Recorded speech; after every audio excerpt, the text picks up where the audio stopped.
Hello everyone, as we already discussed that apart from job and career updates, once a week we will pick different career options and will try to make a career roadmap for the same which will help you. We are done with CMA, now let's start today with CA. Video को हम short रखेंगे, to the points road map को समझने की कोशिश करेंगे so that in case if you are someone who are looking forward to start and if you don't have any idea, trust me this will help you out. CA stands for chartered accountant. Course overview की बात करें then यहाँ पे आपके 3 levels रहते हैं, foundation, intermediate and final. Conducted by Institute of Chartered Accountants of India. Eligibility criteria की बात करें then first is foundation level which is entry level. So यहाँ पे 12th पास करना मैंडेटरी है, then you will be eligible for this.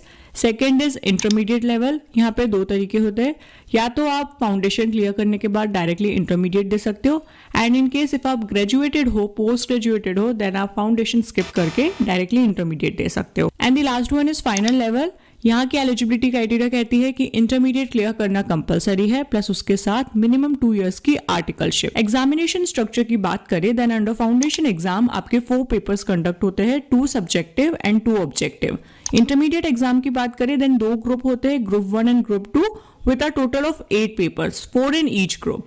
Final exam की बात करें देन अगेन सेम 2 ग्रुप्स होते हैं consisting of 8 papers with advanced topics in accounting, auditing and financial management. Now let's move further with career prospects. यहाँ पे हम discuss करेंगे once you will be done with your examination, once you will be done with your C exam, what will be the career options which you can explore. सबसे पहले auditing and assurance. यहाँ पे आप internal external auditing कर सकते हो companies के लिए.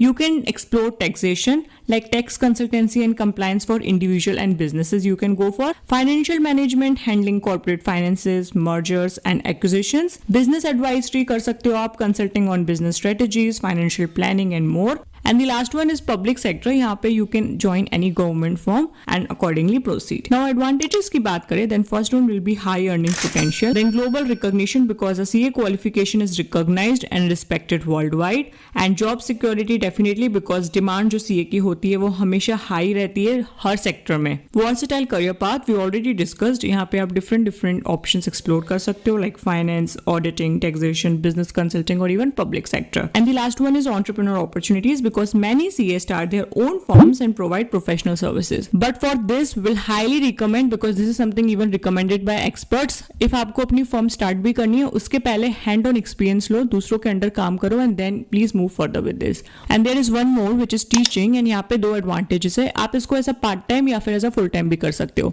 Full time करने के लिए कोई institute join कर सकते हो, offline, online बहुत सारी available है and इसका demand बढ़ते ही जाना है because अगर हमें CA आने वाले time में चाहिए तो उसके लिए अच्छे टीचर्स भी चाहिए. सो डेफिनेटली आपकी डिमांड रहेगी, बट उसके लिए आप कंफर्टेबल होने चाहिए बिकॉज बहुत से ऐसे होते हैं जिनको कॉन्सेप्ट पूरा क्लियर रहता है बट उनको पढ़ाना नहीं आता. So now it's your call and at the end आप इसको एज अ पार्ट टाइम भी कर सकते हो. फॉर एग्जांपल इफ आप कोई फर्म में काम कर रहे हो, आप अगेन उसको कंटिन्यू कर सकते हो एंड साथ में अपना यूट्यूब चैनल खोल सकते हो and accordingly you can teach that. So that's it for today and in case if I missed everything then please do let me know in the comment section. Will definitely pin that comment and at the same time what next you are expecting, please do let me know. Thank you.